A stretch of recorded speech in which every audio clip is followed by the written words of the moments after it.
Ito, nasakita niyo ba kanina ang ambassador of saya natin si Gigi? Nakita niyo ba? Alam mo, naisip ko, pag nakikita ko si Gigi sa kaya dito, parang iisa kayo ng pisil. Ang sarap pisil-pisilin. Eto po, ang masaya dyan, ay po, masaya gamitin lang talaga ng bagong Instagram and TikTok stickers si Gigi. That's right. Kaya lang ko, i-add nyo rin yan sa mga videos ninyo. Go, go, go! Tama ka dyan, mamang. Naku, pwede nyo rin gamitin ang hashtag GMA Masaya Dito Frames para sa profile pics nyo at backgrounds para sa online meetings. Ganon. At eto pa nga, hindi ko nyo natapos dahil may Gigi Fighter stickers. Oo, meron yan. Lalo magpapasaya sa mga chikahan nyo. Kaya gamitin na go, go, go! Ako, gagamitin ko na yan kapag nag-post ako sa social media para sa tanghalan ng kampiyon sa TikTok lang. Tutukan nyo po yan at napakagaling na aming mga singers na lumalaban para maging kampiyon. Hinahanap na natin yung Pang-lima natin, Sir Carlos. Tama ka, Sir Reyes. Ako kaya pati na patidiya ang labanan sa tangalan ng kampiyon. At ito pa ang magpapasaya at magpapasayaw sa inyo.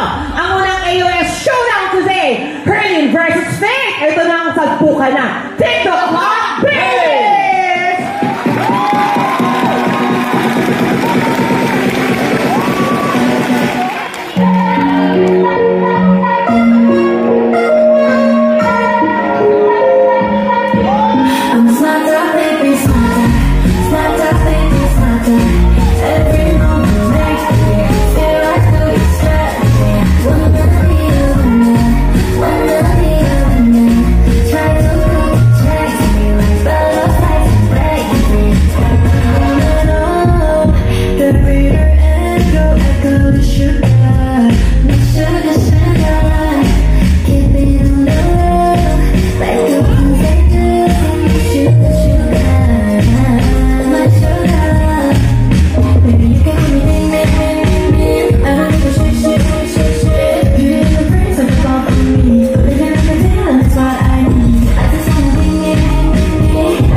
Yeah.